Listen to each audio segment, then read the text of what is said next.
नमस्ते, प्रणाम सबको। अभी हमारे बंगाल के अंदर अगर किसी को, सिर्फ बंगाल नहीं, पूरे देश भर में अगर किसी को पॉलिटिक्स करना सही में सीखना है, तो हमारे माननीय मुख्यमंत्री ममता बनर्जी जी के अलावा और कोई नहीं है जो कि आपको सिखा सकता है। अब मैं ऐसा क्यों बोल रहा हूँ, ये बात मैं वीडियो के एंड होते होते आप लोगों को समझा के जाऊँगा। देखिए, हम सबको पता है आरजी कौर मेडिकल कॉलेज के अंदर जो जूनियर डॉक्टर का हत्याकांड हुआ, जो बलात्कार हुआ, उसको लेके पूरे देश भर में चारों ओर प्रोटेस्ट चल रहे हैं। उनके जस्टिस के लिए रैलियां निकल रहे हैं। इसी बीच हमारे माननीय मुख्यमंत्री महोदया ममता बनर्जी जी, उन्होंने इस बात को जिक्र करते हुए हमारे देश के प्राइम मिनिस्टर नरेंद्र मोदी जी को एक मेल किए हैं, ये बोल के कि अभी जो रिसेंटली जो भी केसेस आ रहे हैं, वो रेप केसेस हो और जो भी केसेस आ रहे हैं, वो बहुत जल्दी से जल्दी उनके ऊपर कार्रवाई किया जाए और आरजी और मेडिकल कॉलेज का जो भी केसेस चल रहे हैं उनको भी जल्दी से जल्दी जस्टिस मिल पाए। खैर, अभी मतलब वो खुद से जस्टिस के लिए चारों ओर से लड़ रहे हैं, बढ़िया बात है। मतलब मैं जाके चोरी किया और फिर जाके मैं ही ढूंढ रहा हूँ कि कहाँ चीज़ हुआ है, कौन चोरी किया है, कौन चोरी किया है, खुद जस्टिस का मांग कर रहे हैं। खैर ठीक है, ये सब होना चाहिए थोड़ा बहुत। पर अभी ऐसा क्या बात है जो कि सुप्रीम कोर्ट के अंदर आज इस केस का दूसरा दिन था, सुनवाई था, तो मेन कुछ पॉइंट्स जो कि पूछे जा रहे हैं वेस्ट बंगाल गवर्नमेंट को,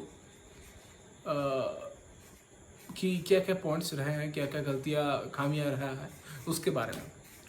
देखिए, सबसे पहला पॉइंट, पुलिस प्रशासन के द्वारा इस केस के शुरुआत से ही जो भी चीज़ें, जो भी स्टेप्स लिए गए हैं, जो भी चीज़ों का बंदोबस्त किया गया है, वो सारे कोई भी सीआरपीसी रूल, सीआरपीसी का कोई भी गाइडलाइंस फॉलो नहीं करता। 2 नंबर पॉइंट जो कि सबसे इंटरेस्टिंग वाला पार्ट आता है कि केस रजिस्टर्ड नहीं हुआ। मतलब केस रजिस्टर करने में बहुत डिले हुआ, किया गया वेस्ट बंगाल पुलिस के द्वारा। अब इसमें ऐसा क्या हुआ, देखिए, शाम को 6 बजे 10 मिनट से शाम को 7 बजे 10 मिनट के अंदर ऑटोप्सी रिपोर्ट आ गया था, यानी कि पोस्टमार्टम रिपोर्ट आ चुका था। पर उसके बाद रात को 11:30 बजे पीड़िता के पिता के द्वारा केस रजिस्टर्ड होने के बाद पुलिस प्रशासन के द्वारा केस रजिस्टर किया जाता है। वो भी किस चीज़ का, एक यूडी केसेस यानी कि अननेचुरल डेथ का केस रजिस्टर किया जाता है पोस्टमार्टम रिपोर्ट आने के बाद। इस पॉइंट में 2 चीज़ें सामने आता है। एक, आपको जब पोस्टमार्टम आप लोग का हो गया, बिना केस रजिस्टर्ड किए आप लोगों का पोस्टमार्टम हो गया, आप लोगों को पता ही नहीं है कि केसेस ये यूडी केस है, यानी कि अननेचुरल डेथ का केस है, तो फिर आप लोग कैसे लेके गए उनको पोस्टमार्टम के लिए, एक सवाल। दूसरा सवाल ये पैदा होता है कि जब आपको ऑटोप्सी रिपोर्ट पहले आ चुका था, जब पोस्टमार्टम रिपोर्ट इससे पहले ही आ चुका था, तब ये अननेचुरल डेथ का दिखा के क्यों रजिस्टर्ड किया गया केस? पोस्टमार्टम में क्या ये पता नहीं चला क्या ये अननेचुरल डेथ है या एक रेप केस है, रेप और मर्डर केस है, brutally rape and murder case है? क्या पता नहीं चला? जितने भी सारे सूत्रों से हम लोगों को खबर मिल रहा है कि सिंपल सी बात है, कोई भी बॉडी को देख के हर कोई बता सकता है कि बहुत घिनौने तरीके से, बहुत ही गंदे तरीके से मारा गया है उनको। तो इसमें क्या ऐसा खामियां रहा, क्या ऐसा बात रहा कि उसमें यूडी केसेस उनको रजिस्टर्ड करना पड़ा? एक बात किया। दूसरा बात यह आता है कि जो केसेस रजिस्टर्ड करने का टाइम, उस टाइमिंग को लेकर भी बहुत सारे सवाल पैदा हो रहे हैं। जैसे कि वहाँ पे जो सीजीआई चंद्रचूड़ जी ने ये बात रेज किया कि पुलिस डायरी का जो होता है, डेली जो डायरी आता है, जनरल डायरी, उस जनरल डायरी में लिखा गया नेक्स्ट दिन सुबह 10:10 के अंदर, पर जबकि केस हो चुका था रात को ही, रात को ही सबको पता चल गया था, केस रजिस्टर्ड हो गया था रात को 11:30 में पिछले दिन। तो फिर क्यों नेक्स्ट दिन हुआ? मतलब ये देखिए, जनरल डायरी क्या होता है, ये जनरल डायरी एक ऐसा चीज़ है कि पुलिस डिपार्टमेंट के द्वारा, हर एक थाने के द्वारा एक दिन के अंदर, पर्टिकुलर डे के अंदर जितने भी सारे चीज़ें होता है उसके दिन, कौन ऑफिसर आया, कौन ऑफिसर गया, और फिर कितने सारे केसेस आए, कितने सारे केसेस का डिस्पर्सल हुआ, मतलब कोई कितना कंप्लेंट्स आया, कितने सारे कंप्लेंट्स रिजॉल्व हो गया, उसके बाद कोई जगह को सीज किया गया, सीजर हुआ कहीं जगह का, कोई किसी का अरेस्ट किया गया।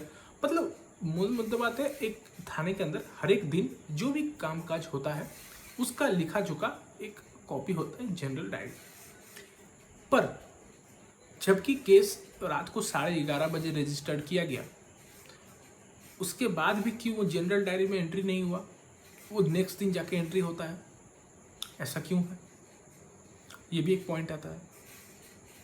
फिर तीसरा पॉइंट, तुषार मेहता जी जो कि अभी सीबीआई के जनरल सॉलिसिटर जो हैं, उनके द्वारा ये बात रेज किया गया कि हम लोगों को तो 5 दिन बाद केस सौंपा गया सीबीआई के पास, उसके पहले एविडेंस, बहुत कोई एविडेंस के साथ छेड़खानी हुआ है।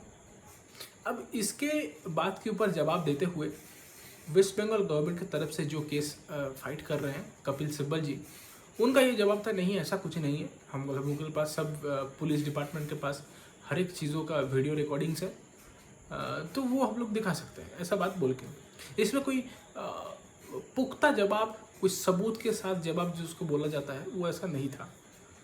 और ये एविडेंस जस्टिस का भी, जो सीजीआई का भी यही मानना है कि ऐसा तो नहीं हो सकता। मतलब उनका जो भी बयान आता है, कपिल सिब्बल जी का जो भी सारे बयान होता है वेस्ट बंगाल गवर्नमेंट की तरफ से, वो एक्सेप्टेबल नहीं है, उतना सारा, उतना भी वो एक्सेप्टेबल बात नहीं है।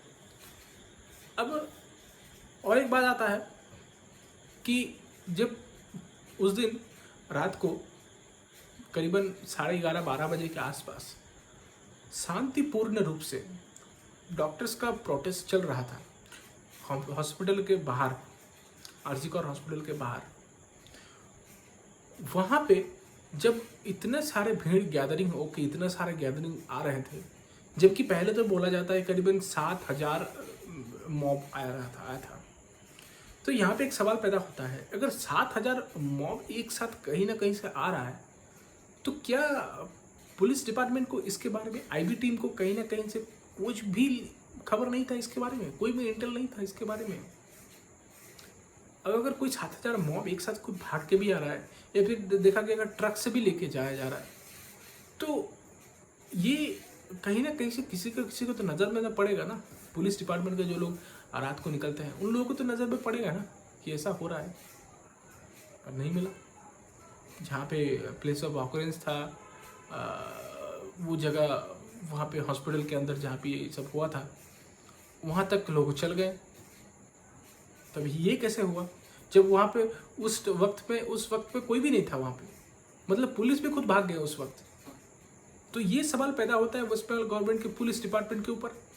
फिर जब पुलिस खुद को ही नहीं सेव कर पा रहे हैं, खुद को ही जब सिक्योरिटी नहीं दे पा रहे, तो वो डॉक्टर्स लोगों को क्या सिक्योरिटी देंगे? ये इन लोगों का एक बहुत बड़ा पॉइंट आता है। फिर और एक सवाल यहाँ पे आता है कि सेमिनार हॉल के जस्ट अपोजिट साइड में एक रूम को तोड़ दिया गया। क्यों? क्योंकि डेवलपमेंट का काम होना है, डेवलपमेंट का कमी है।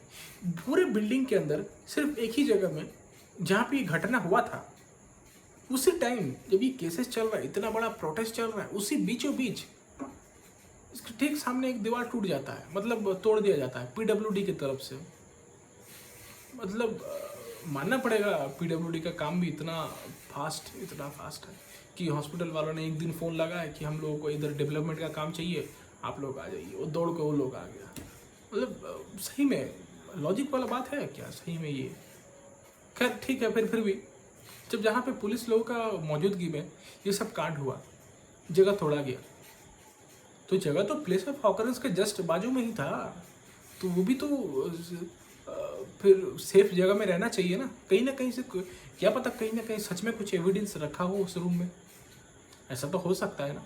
अब हो सकता है, मैं ये नहीं बता रहा कि वो था ही वहाँ पे कुछ, मैं ये बता रहा हूँ हाँ हो तो सकता है ना। एक डाउट तो पैदा हो सकता है ना कि हाँ ऐसा कहीं हो सकता है। तो फिर उस पॉइंट को भी यहाँ पे उठाया गया, रेज किया गया। तो देखिए अभी इसी बीच हमारे ममता बनर्जी जी ने बहुत सारा दावियाँ रखा है कि ये केस 15 दिन के अंदर या 50 दिन के अंदर, 15 और 50 में थोड़ा कन्फ्यूजन है इनका और इनका अपने भाईपों का, वो छोड़िए अलग बात है, कौन मैटर करता है। पर बोलते हैं 15 दिन के अंदर 50 दिन के अंदर केस का ये मिल जाना चाहिए हम लोगों को, ये दावी रख रहा है, ये दावी रख रहा है। अभी देखिए इन लोगों का क्या मैटर था। पहले वाला 5 दिन इनिशियली इन लोगों ने अपना काम किया, जिस तरीके से पुलिस डिपार्टमेंट को इंस्ट्रक्शंस मिल रहे थे, अब इंस्ट्रक्शन मिल रहे थे या वो लोग खुद से ऐसे ही काम कर रहे थे विनीत गोयल जी के इंस्ट्रक्शन में, तो अलग बात है वो, खैर। तो काम चलाए, काम चलाने के बाद चीज़ को जब पब्लिक प्रोटेस्ट किया, जब पब्लिक ने डिमांड किया नहीं कि अभी इसके ये मामला सीबीआई के पास जाना चाहिए, पुलिस प्रशासन ने जिस तरीके से कानूनी कार्रवाई चला रहा है वो कानूनी कार्रवाई बिल्कुल भी मानने लायक नहीं है, तब ये केस चला गया सीबीआई के पास, तब जाके गया। तो इन लोगों का, और भी ये ममता दीदी पहले से भी बोल रही थी, अगर पुलिस डिपार्टमेंट के द्वारा इसका जस्टिस नहीं हो पाता है, कौन जिम्मेदार है, ये नहीं जो मेन जो कौन ये है खूनी है, मेन कौन इसके साथ बलात्कार किया है, इनको अगर नहीं पकड़ पाता है तो ये केस 10 दिन के अंदर सीबीआई के पास ट्रांसफर कर दिया जाएगा। तो केस ट्रांसफर कर देता है ये लोग हाईकोर्ट में, हाईकोर्ट के प्रेशर में आके हाईकोर्ट से ऑर्डर पास होता है, तब इन लोगों ने पास कर दिया कि चलो ठीक है हम लोग केसेस सीबीआई को दे देते हैं।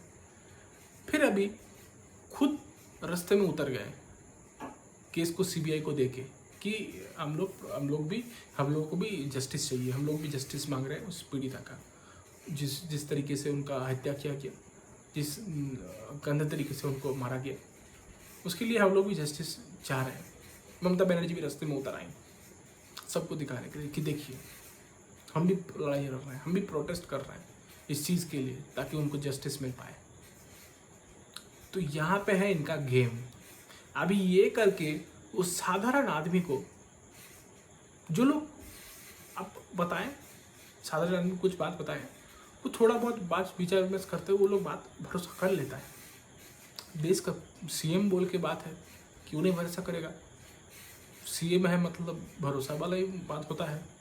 तो जाहिर सी बात है सबको, देश के आम जनता को, प्रदेश के आम जनता को वो सिर्फ यही सब पाठ पढ़ा के यही सब सुनाएगा कि देखो हम लड़ाई लड़ रहे हैं, हम जस्टिस के लिए भाग दौड़ कर रहे हैं, इतना कर रहे हैं, और हम सब लोग हम ही को बोल रहे हैं, हम लोग ही एविडेंस हैम्पर किए हैं, एविडेंस को छुपाए हैं, और भी कितना सारे केसेस आ रहे हैं इनके ऊपर, आरोप लग रहे हैं इनके ऊपर। देखिए तो मेरा कोई गलती नहीं है, मैं तो फिर खुद रास्ते में हूँ। यहाँ पे आता है इनका पॉलिटिक्स, जो कि सबको इतना इजीली नहीं समझ पाएगा। अब खैर ये मेरे को लगा कि जहाँ पे सबसे गंदा वाला पॉलिटिक्स खुद ममता बनर्जी ही कर रही हैं। अब यहाँ पे कोई पॉलिटिकल पार्टी करेगा, अब कर सकता है, ये उनका भी राइट है अपना, उनका भी करेगा। इसमें ऐसा नहीं है कि उनका करना इलीगल है कि कोई क्या है। हर एक जनता का राइट है, कोई भी करेगा और करना भी चाहिए। ममता बनर्जी जी भी कह सकते हैं, पर किस तरीके से वो कर रही है सबको पता है क्लियरली, और किसी को भी उल्लू बनाने का कोई भी ज़रूरत नहीं है आपको। बस मैं इतना कहूँगा सारे जनता से, मेरा इतना रिक्वेस्ट है कि कृपया करके ममता बनर्जी जी, मैं स्पेशली नाम उनका लेके बता रहा हूँ, ममता बनर्जी जी और उनका भाईपो जो भी बात पब्लिक के लिए आके बता रहा है, थोड़ा ध्यान से सुना करिए, थोड़ा ध्यान से, थोड़ा उस बात को ऊपर थोड़ा विचार विमर्श करके बात को भरोसा करिए। आंख बंद करके उनका बात कभी भी भरोसा मत करिए। क्यों? उन्होंने तो ये भी बात कहा था कि ये जो हंगामा किया गया, ये जो हॉस्पिटल के अंदर जो मारपीट किया गया, ये बाम और राम का किया कराया है। तो अभी जो बाम और राम का किया कराया है, तो अभी सुप्रीम कोर्ट के अंदर कपिल सिब्बल जी ये बात को क्यों नहीं रेज कर रहे हैं कि ये काम बाम और राम के द्वारा किया गया है? कर रहे हैं क्या? मैंने तो नहीं सुना कहीं पे। अगर किए होंगे तो प्लीज़ हमको बताइए।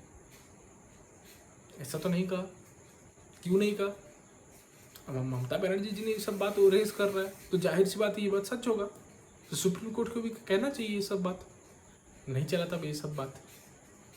मतलब कहीं ना कहीं से थोड़ा सा बेसिक सेंस अगर हम लोग लगाएंगे ना तो बात समझ में आएगा कि क्या चल रहा है और क्या पूरे मैटर के साथ किस तरीके से खिलवाड़ करने का कोशिश किया गया है। इसमें मैं नहीं बोलूँगा कि सब सिर्फ दोष पुलिस प्रशासन के ऊपर जाना चाहिए, मैं कतई ऐसा नहीं बोलूँगा, क्योंकि जाहिर सी बात है हम सब लोग समझते हैं उनको भी किस तरीके से किस प्रेशर से गुजरना पड़ता है। पर ये जो पुलिस कमिश्नर है विनीत गोयल जी, उनका भी बहुत सारा गलतियां हैं यहाँ पे। इतना जो छाती फाड़ के इतना जो बोल रहे थे कि हर एक चीज़ पुलिस प्रशासन के द्वारा हर एक काम बहुत बढ़िया तरीके से किया गया, कोई भी गलती नहीं है, हमारा बेस्ट टीम था यहाँ पे। तो अरे बेस्ट टीम था तो आप लोग सुविधा तो नहीं दे पाए। उस दिन जब प्रोटेस्ट में बैठा हुआ था डॉक्टर लोग शांतिपूर्ण रूप से, वहाँ पे तो आप लोग सेव नहीं कर पाए। फिर किस बात का आप लोग सेफ्टी का बात करते हो? किस मुंह से बात करते हैं आप?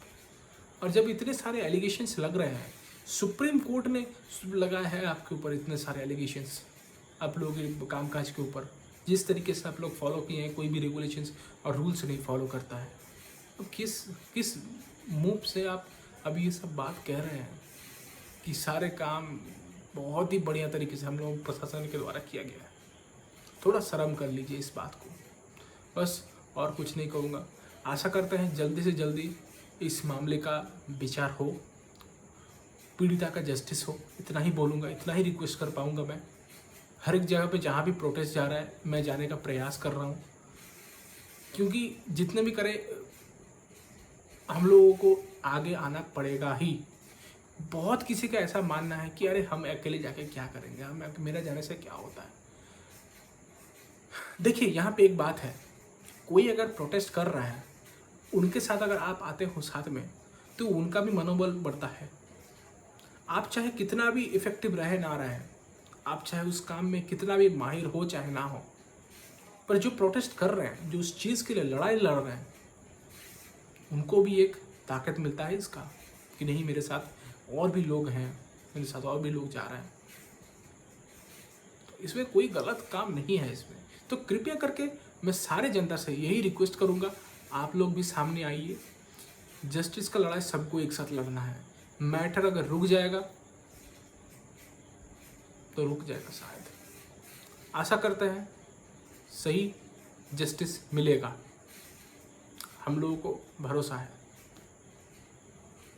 जय हिंद।